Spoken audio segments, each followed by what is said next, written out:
button. Hello, everybody. Welcome back to Music Meltdown. This is an album exchange video, the second one I've done here with Patrick. So, this is going to be the last one because what happened with Grant, evidently. Can only keep guests for 2 episodes. I kid. Per the usual, if you've seen the previous ones, you know the format. We gave each other 5 records.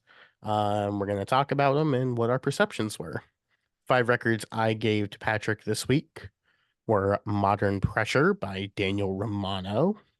I gave him Lose by Cymbals Eat Guitars, Satellite Rides by the Old 97s, Buzzard by Margot and the Nuclear So-and-Sos.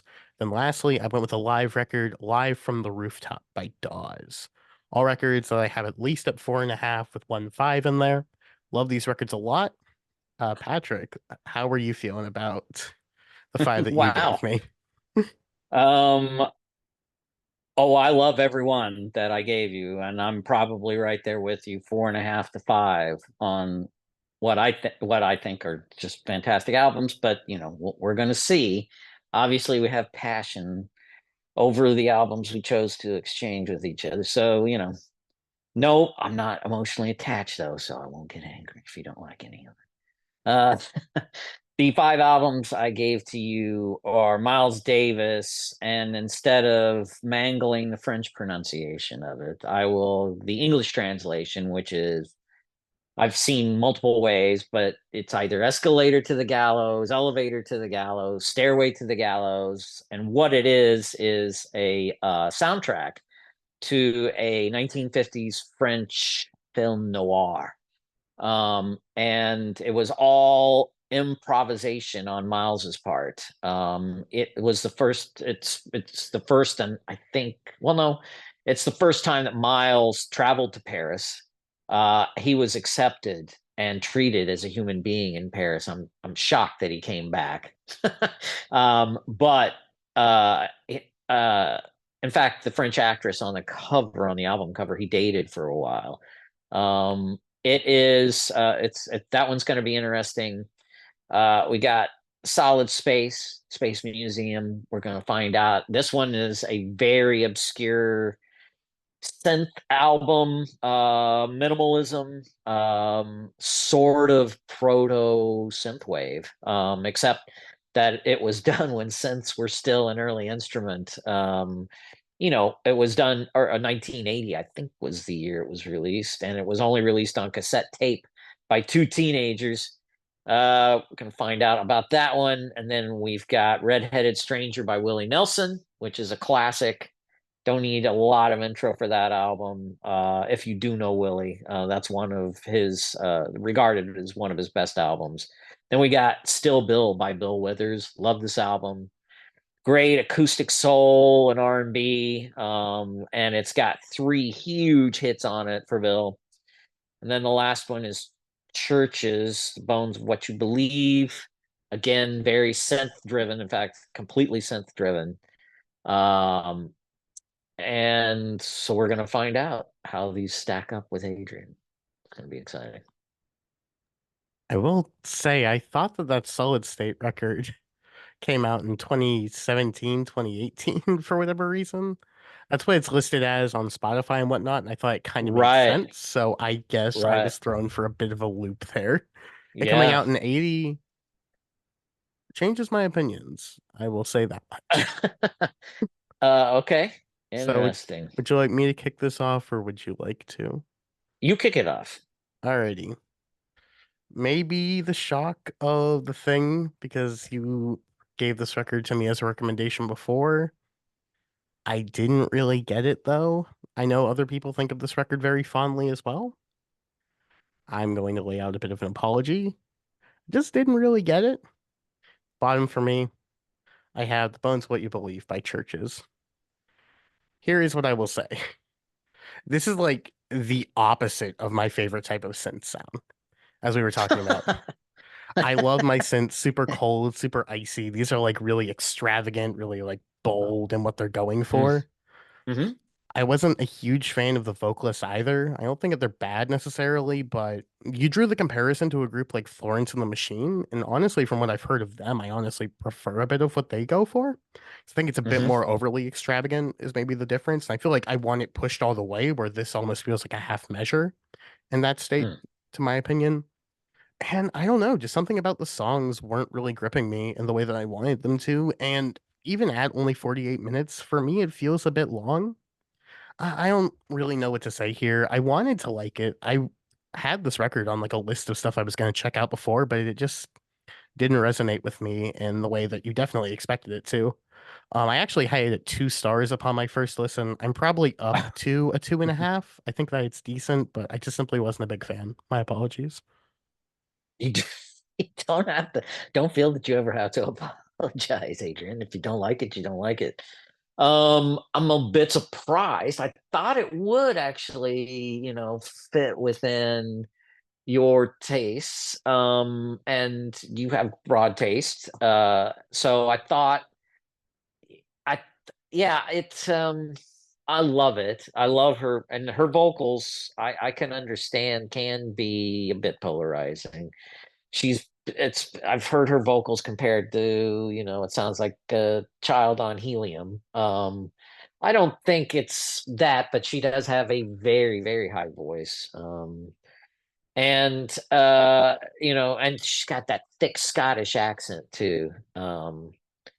I really love it. I think the melodies are strong with these songs. I I enjoy it, but I can understand how somebody might either be iffy about it. I do think there's I don't think it's I think the album has a bit of dips in it. So I agree. I don't think it's every track is a classic or a banger on it, but there are a lot that I really, really enjoy. I think are good. Okay, so my bottom of the list, I don't feel as dispassionate as you do about churches. I think they're good. They're pleasant. I don't know. It's always and it's Dawes, live from the rooftop, Los Angeles, in California from 2020. It's hard for me because I don't know Dawes. I don't know the studio versions of these songs, nor do I know the albums from these songs, where these songs come from. Overall, I find them pleasant.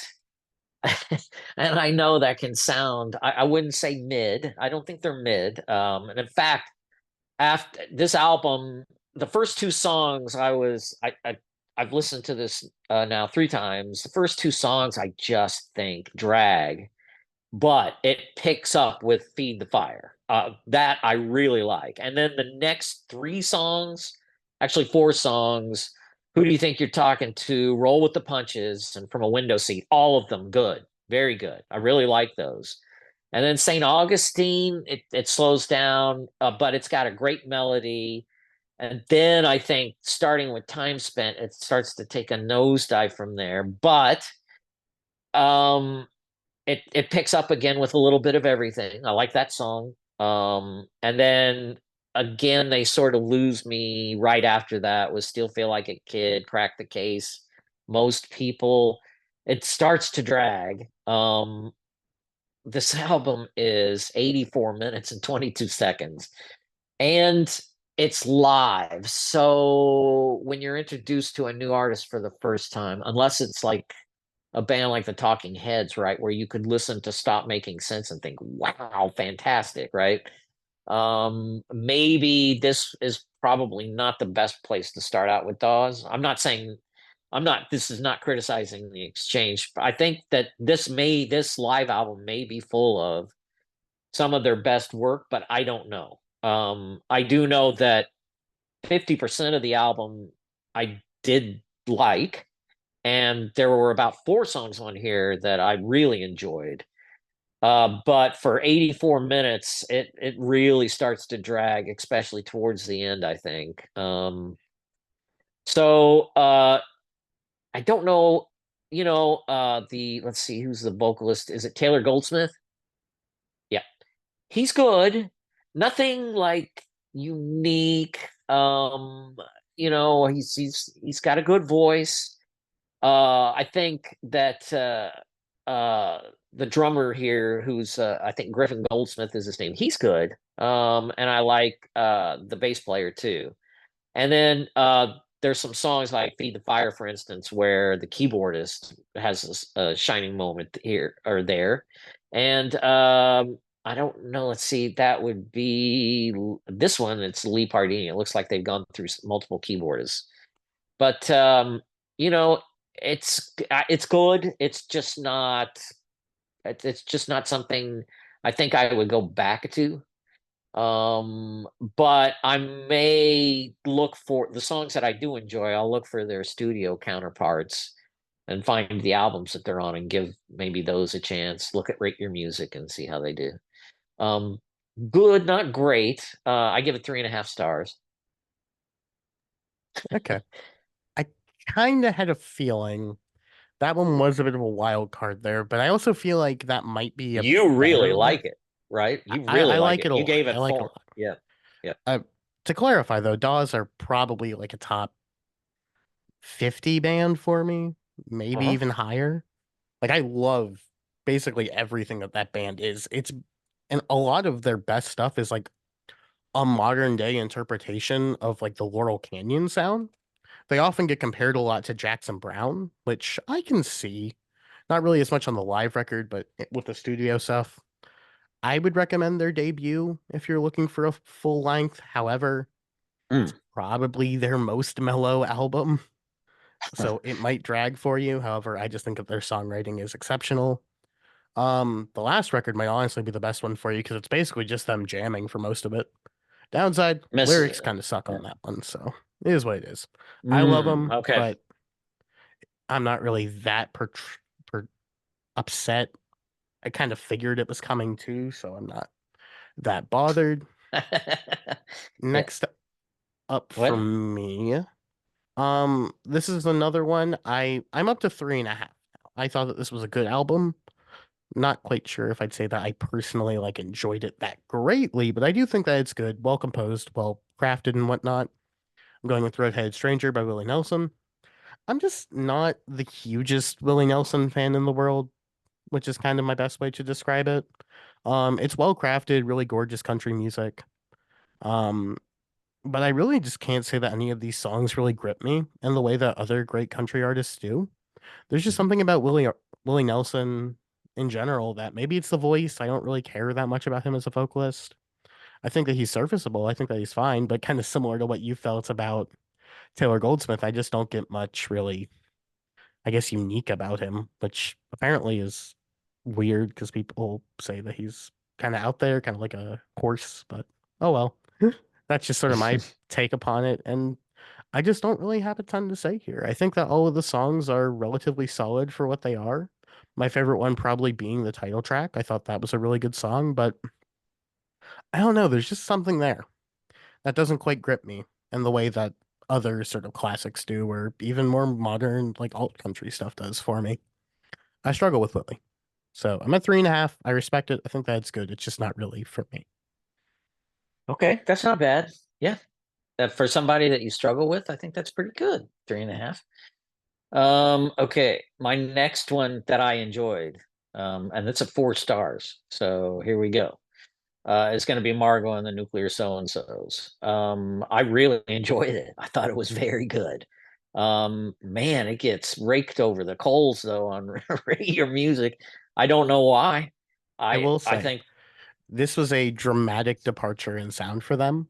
Um, their earlier stuff oh, is much more kind of lush, ornate, and almost kind of I feel really? like it's almost how I would describe it is kind of like a more intimate, sort of more orchestrated, like Arcade Fire in a sense.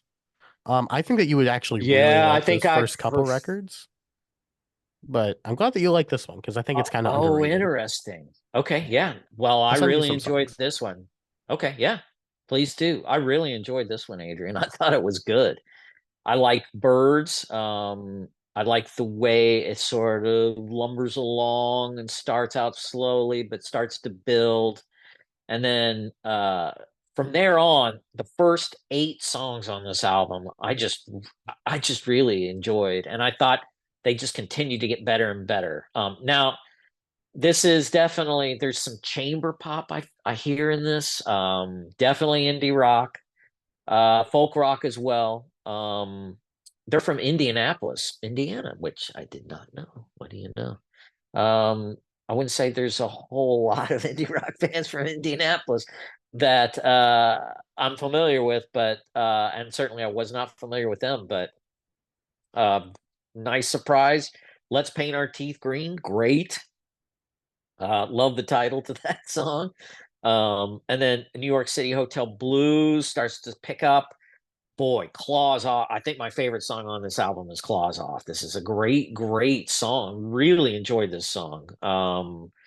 And if you're gonna go get lost, if you're gonna stay shut up, great lyrics. I just thought and really biting too.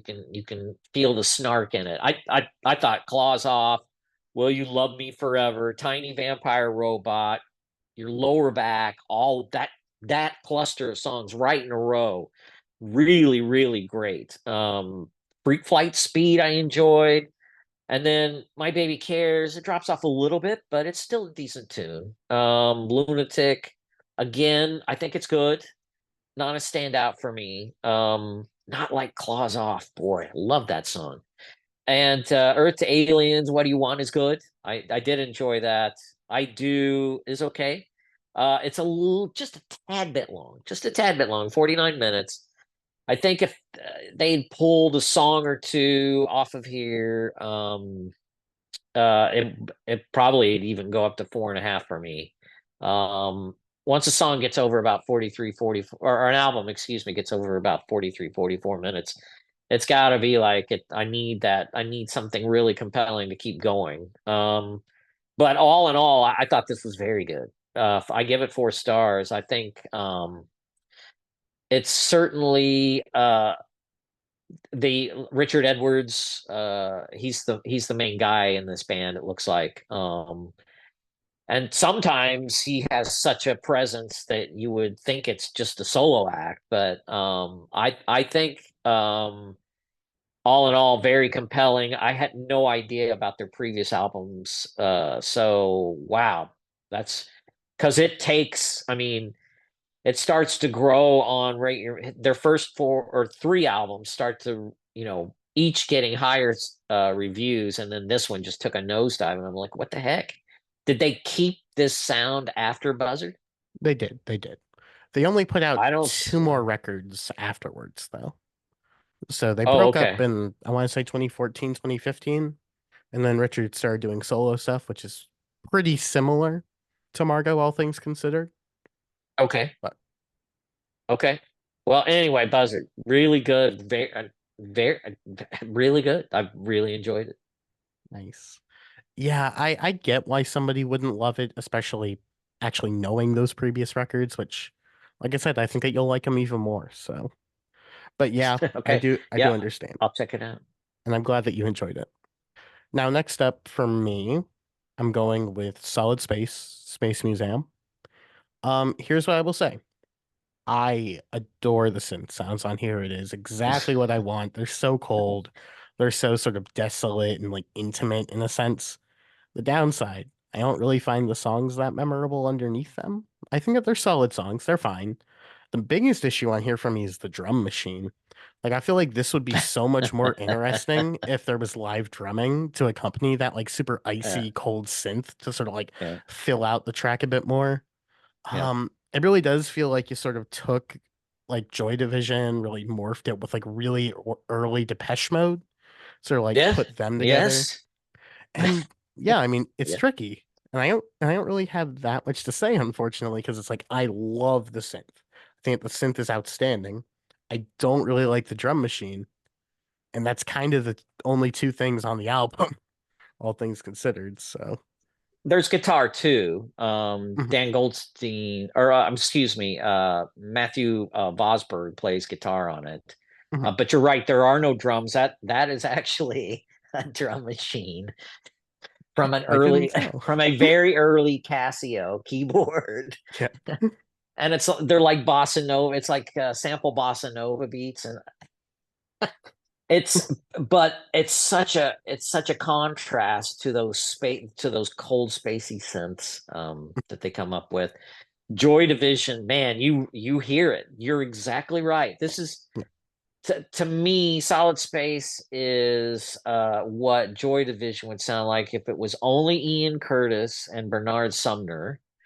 So it was just those two, and not not Cook and not the drummer. And Well, definitely these not the drummer. guys, these guys are the ultimate DIY, right?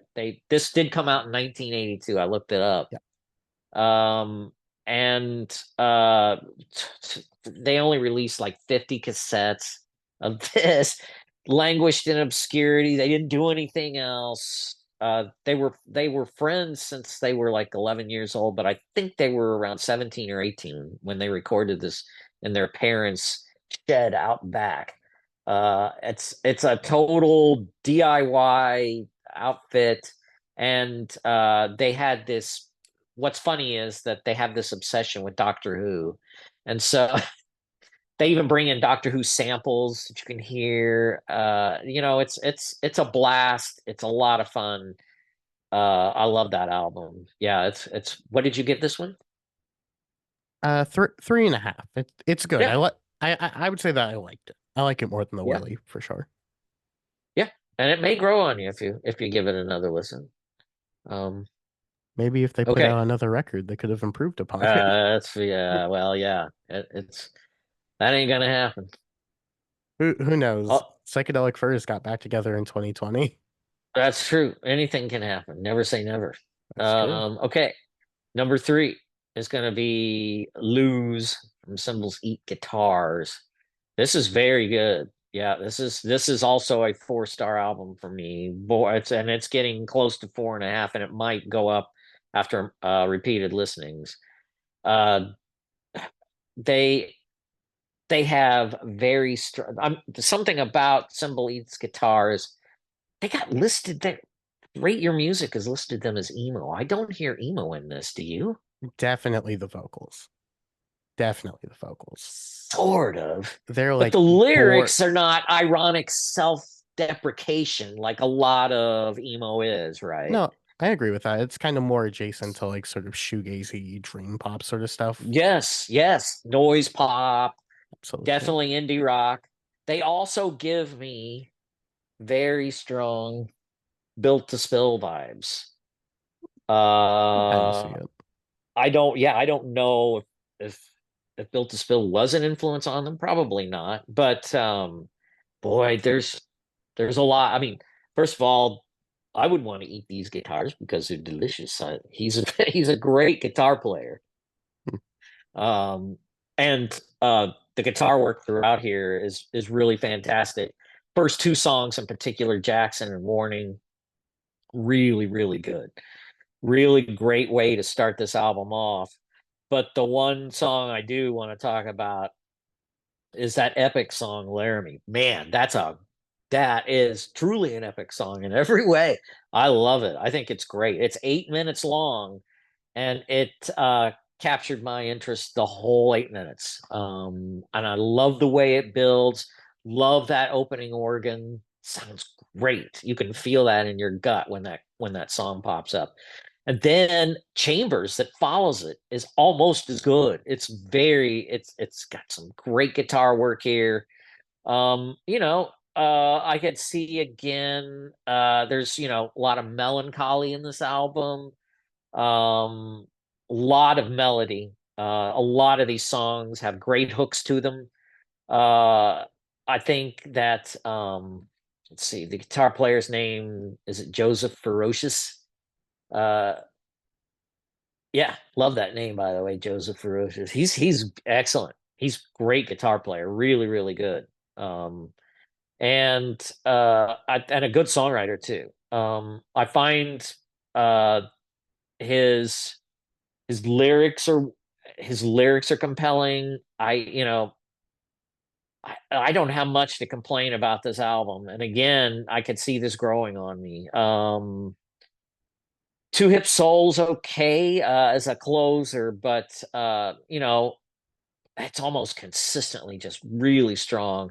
It languishes a little bit, but not too much with XR and place names. But XR is so short that it's not that big of a deal. Place names is good. Child Bride is good, but man, when they break into Laramie, it's something else entirely. It's like, wow, really, really, really good song. Really, really good song, along with the first two Jackson Warning and then Chambers that follows Laramie. I really liked it too, an awful lot. Great hooks. Um, Gosh, yeah. I mean, I just really enjoyed this album. An easy 4 stars for me. Um, Really, really enjoyed it. Cymbals Eat Nice. Guitars, and I had heard them before off KEXP, but never heard a song, or I never heard an album from them. So Nice. I hear their first two got like pretty big indie buzz after a while. I'm unfamiliar with them really, but yeah, this is the record that I think, at least from what I've heard, you really start getting everything in full force. And I think their next one, for me, is even better actually. But I think this one's a Pretty good sort of Years. intro. Yep, Well, they've only got 4, so they've that's true. they've That's been true. around since 2009, so they're not as they don't have necessarily the large catalog for as long as they've been around that you would think, but That's true. they must take some time on producing this stuff because really, really, really liked Lose. I thought it was very good. I could be wrong, but I think they actually did break up because the lead singer has a new project going now called Empty Country, which just put out a I record see. last year. Okay, that makes sense because the last album was 2016, was 8 years ago. So Yep. Alrighty, let's give this a go. My number two is I've been listening to it like 7 times to try and get this pronunciation. I'll go for it. Um, Ascensor por Le Chauffe. I messed the that up Shuffle. terribly, but the Not Dave bad. It's not bad. the Davis record, Miles Davis. That's great. All Um, right. yeah, I All mean it's right. just really strong jazz. I'm at 4 stars for it. I think that's really enjoyable. The Wow. issue is it's jazz. So can I explain to you at all why I enjoy it? No. But do I enjoy it? Yes. The song structures are brilliant, just the movements and everything. If it's all improvisational, like you're saying it is ungodly impressive from just a musical standpoint. And it just Isn't it? showcases like he's just a genius. Like at his core, Miles Davis is just a total genius. He's able to craft such brilliant arrangements, such great sort of scenery through just the instrumentation. It being a soundtrack is just like I guarantee you I couldn't understand a thing in the film, but I would love to see it just so that I could see how the score plays into things. I mean, Right. it's just great jazz music. There's something that to me, being a novice to this stuff, that it's like I can appreciate it and just say I greatly enjoy this. I think that it's outstanding, but I'm just not knowledgeable enough to really say why I like it. It's tricky. It's tricky.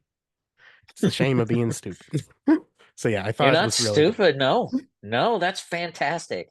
I Yeah. had a feeling that you might enjoy this. I d- Um, it's basically, Miles had traveled to Paris, was treated and with the utmost respect and treated as a human being over in Paris.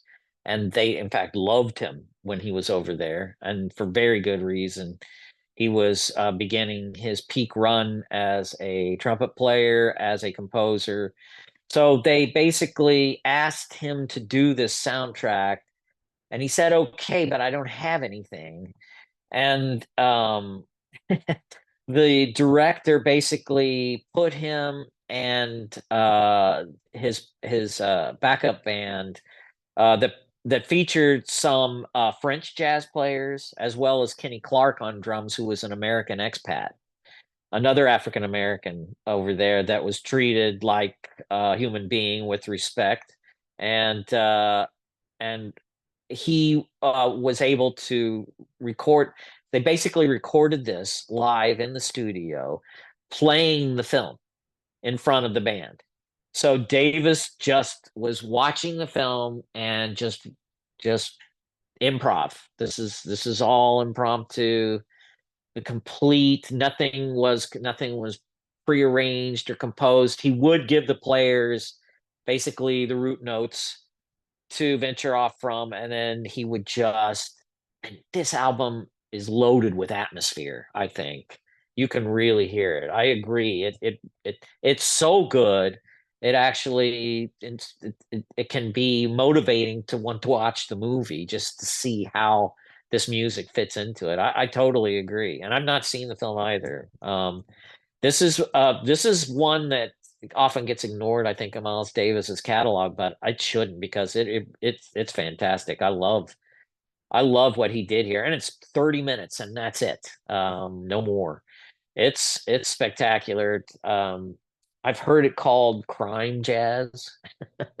It's basically, I don't know if I'd call it crime jazz, but it's noir, it's film noir music, right? So mysterious, dark, full of atmosphere, and ambient like in a way as well, I think. But yeah, that's fantastic. I'm glad you really enjoyed this album because I do love it. It's fantastic. It's so different from the other stuff that Miles did, um, before and after it. There's nothing that sounds like it because he was at this point in time. This was Kind of Blue was going to be recorded in the year following this, and he was, I would say, he was just starting to leave his hard bop phase. And so this would be like post bop, and it's also uh, a you can see it as a direction towards the modal stuff, like Kind of Blue, that he was doing after this. So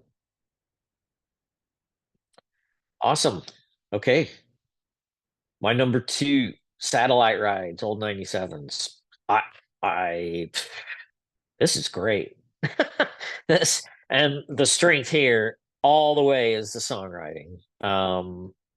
Front to back, this is right now. This is my jam in here. This is this alt country mixed with power pop. It sounds like it's got everything. I mean, this was 2001, so this could have been, what Uncle Tupelo inspired, but it's also got some Big Star in it, and there's like certainly Neil Young is here as well. Um, I can hear different influences. Um, I think the only song that I had heard from this album was Roller Skate Skinny, which is a very catchy tune, great pop tune, really good. Um, and that's the song itself is an earworm, I think. Obviously, Rhett Miller is the star here. It sounds like, it sounds like it could almost be a Rhett Miller solo album, but I think the band, they do a great job. Um, King of All the World, love the lyrics, great way to start off an album, really upbeat, great hooks. Roller Skate Skinny, of course, is it's the obvious. If there was a single from this album, that one should be it. It's definitely very catchy. Country pop or country rock. Bird in a Cage, also great. Love the lyrics to that song as well. It doesn't really. This album does not let up. Dang near every song I either really like or love. Book of Poems is wonderful. Question, sure, it's just a 2-minute song, but it's fantastic. Am I Too Late? Weightless. Gosh, really, I think there's some Wilco. I also hear a bit of Wilco in here, but Rhett's his own thing. He's not. I there's an alt. Yeah, there's alt country in here. You can hear it, but he's got, I hear some Towns Van Zandt. He's got a great sense of humor. I think I really love to I love his lyrics. I think they're just hilarious. And he's not too verbose. He doesn't try to cram in too much. and very straightforward. Um, you know, there's uh I can hear influences and or overlap with other bands, obviously, during this time and before uh they had started. Old 97s had started, but I think they're their own thing. The compositions, the songs here are really the star, and I think that that speaks to Rhett Miller's songwriting. He just very compelling, such a good sense of humor. Very funny. um, Gosh, I don't know what else to say. Uh, every song is, uh, there's not there's very few ballads, if any, on this album. It's mostly straight ahead country rock, alt pop. I don't know how you want to describe it. Indie rock, alt country. There's huge power pop. I can hear power pop all over this too. So it's there's quite the combo here of styles and genres, I think. But Rhett makes it his own. Now, I don't know previous to this, and I don't know after this, and I don't know Rhett's solo stuff too. So all of that would be new to me. But you know, um, as far as this album is concerned, I'm definitely going to explore more old 97s, and probably you had suggested some Rhett solo albums too, and I'm going to listen to those too. And because I really did, this is a 4.5. I really enjoyed this album a lot. Nice, nice. What I will say, that is the last like Oh, truly. Jen enjoyed this album. I was Oh, nice, playing it in nice, my office, and she's like, "Who's that?" I'm like, "Old 97." She's like, "Wow, that's good." I'm like, nice, yeah, nice. there you go. Sorry. I will say that's the last like great old 97s record. Okay. There are some good ones after that, but really going into the 2010s, it's kind of just like there's a couple of decent songs, but at that point they're just sort of pumping out the same stuff, and you're better suited, honestly, just skipping to Rhett's latest solo album at that point. Okay. Okay. Everything in the 90s though is at least good though. So, and Rhett Okay. solo is dodgy, but whenever it's at its best, I think it's the best stuff he ever put out. Notably, The Instigator is top tier. Okay. Anyways, I will number check it one, out. number one, we got Bill, still Bill Withers. Yes. Um, oh, I mean, I'm a sucker for this style of soul. You know that. I just sort of love my R&B. This is a really solid album. Is it on par with like a Stevie, a Marvin? No, but it's still really good. I'm at 4 stars for it. I really enjoy it. His voice is great. I mean, he's just got this sort of really smooth, sort of soulful style. It's really, really great. Really helps to lift everything. Notably, a track like Lean on Me or Use Me, I think are the real highlights here. I don't really love any of the individual songs too much as it is sort of a full experience. Just the band is really tight. It's all moving around really greatly. I think that it's got really just at its core these really strong sort of soulful arrangements with a little bit of grit at points, but Bill was able to pull it all together. I feel bad for this one because I really do like it. And I think if I keep going back to it, it'll stick to me more. But it's one of those things like it's really good, but it kind of falls out of my mind if I'm not listening to it, you know? And I mean, Hmm. I do really enjoy it for that. And it makes me wish I would have gotten a chance to go back to it again, but I just simply time didn't allot for that on my end, so it is what it is. But I do really enjoy it. I think that it's very strong. 4 stars. My favorite track, probably Another Day to Run in the back half, I thought was a great one. Hmm. As it stands, though, it's just a really, really strong soul record. So 4 stars for Still Bill by Bill Withers. Yeah. Acoustic Soul. Bill's awesome. He's fantastic. This and his debut record is also very good. And it's also got his other hits on it. These two albums produced in the neighborhood of well over half a dozen hits for him. Um, and some of his most famous work, right? Use Me Up is one. Ain't No Sunshine When She's Gone. Um, a lot of those hits come from his debut in this album. And I love it. I do love Still Bill. It's a great album. Great soul record. Okay, number one's gonna be my number one from the exchange is gonna be Daniel Romano. This is the biggest surprise. I'd not heard Daniel Romano at all. So wasn't aware of him. He flew underneath my radar, but and I didn't know how it was going to go at first, simply because of his vocal styling on this album. I could see how it could be divisive for people. He sings with a super high tenor and I mean, really high tenor, and he wears his influences on his sleeve on here too. Very Dylan. I hear a lot of Bob Dylan in his vocals.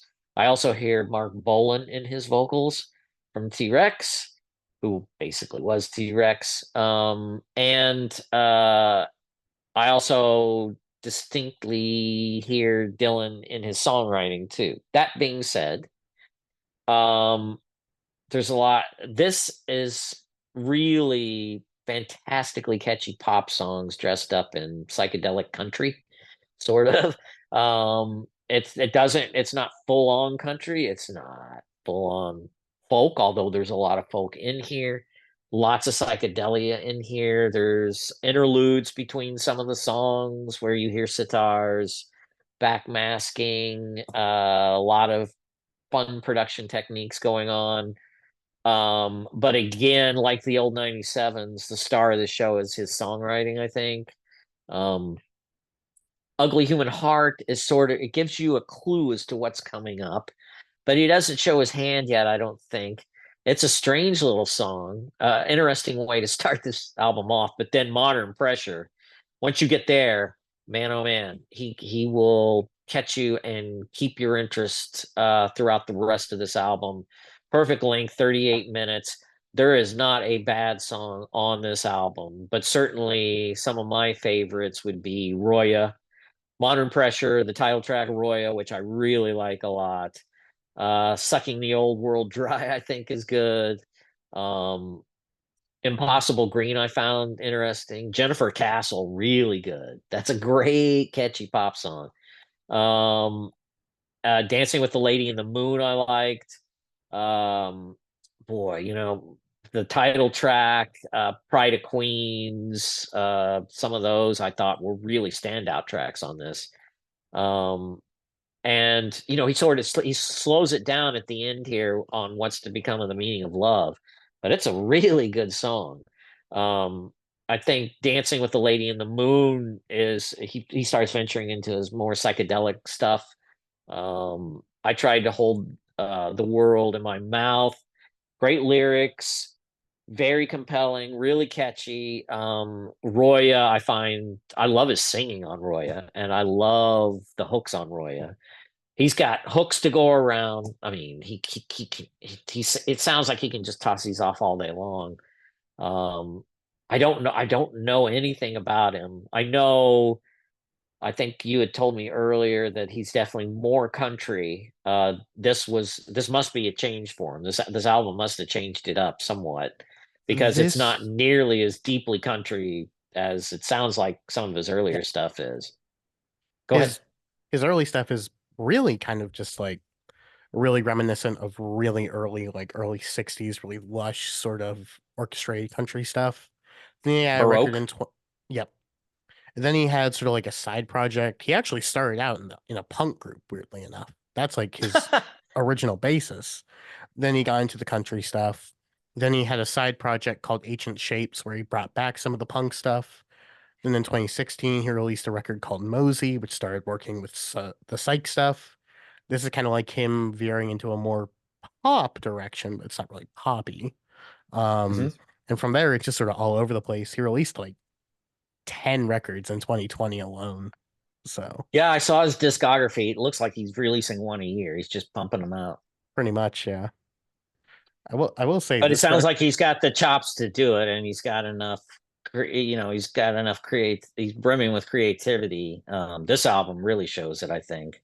absolutely. Um, that Yeah, I'll check out some of the other stuff. Nice. Did he stick with this more psychedelic rock and psychedelic pop? There's Donovan in here too. I definitely heard Donovan in here as well. So, but I think probably his vocal, if I don't think he's a Dylan clone, but boy, you can Heavily influenced. as a You can lyricist. hear it. I mean, if you know Dylan, you don't really even have to be Mhm. that familiar with Dylan to hear it. I think it's like, Yeah, whoa, whoa, whoa, and that, and his vocal inflections also very yeah, T-Rex, Mark Bolan too, I think.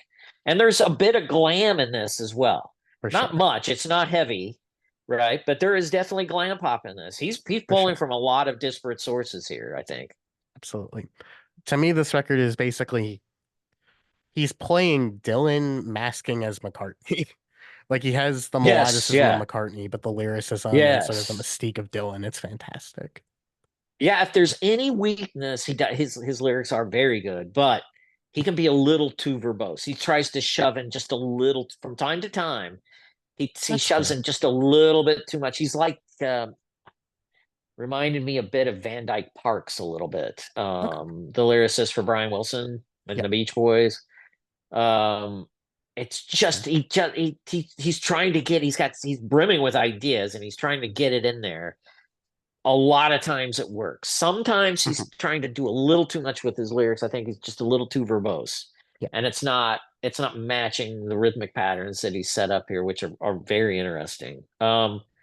Boy, that's fair. it's this is a really, really good album. And this I don't know, this was a great album. This would be a great album to introduce to somebody who's not familiar with Daniel Romano, I think. It's Yeah, Jen also heard this and really liked it as well. nice, So nice. there you go. Good for Jen. Um, yes. So there you go. I think, yeah, There we this go. has been great. I really, really enjoyed Old 97s and Daniel Romano in Nice, particular. They were nice. my favorites out of this, but Cymbal Guitars, Margot and the Nuclear So and So's really enjoy those two. Mhm. I'd give That was these just tried. a slight edge. And then I don't know about Dawes. I'll try to check out one of their studio records to see. It's Also, not that they were bad live. They're not. They play really yeah. well. It was recorded really well. It sounds really good. Mhm. Um, and I just was hoping for something more than just pleasant. Maybe, and I know that sounds Okay. like a put down. It's not. It's just that I didn't hear, see, or I didn't see anything, period. I didn't hear I mean, anything you that saw a was pretty good like album art. interesting, unique enough to like catch me. I mean, it was like, well, yeah, that's good, but I I don't will know. I was say, just wanting something more. Let me I will put it say, that way. for as much as I love Dawes, you probably aren't going to get that. They're not the most original group in the world, but I just think that they are so great at like replicating and recrafting the sounds of the time that they're going back to. So it's like, for me, that's enough in and of itself. But I do understand how that could be a put down. I mean, I'm very much somebody who takes creativity above most things, so they're kind of an exception in that fact. So, Mhm. although who knows, Yellow is Interesting, like my favorite band, so right? creativity And can't make that yes, much difference. well, I still love Yellow too. Of course, of course. Yeah, but this has been great. Of Thanks for course, of doing course. this. Yeah, Really no, enjoyed. I really enjoyed it. this is a lot of fun per the usual. Um, will we do a part three question mark? We'll get there one of these days. With that being said, Well, though, I really do we're gonna do ranking again. We'll go back to that. eventually. With that being said, though, I do hope that you all enjoyed this and you had a good time here. Check out the records that we've suggested, at least Sir Bill and Romano. That being said, y'all have a great one.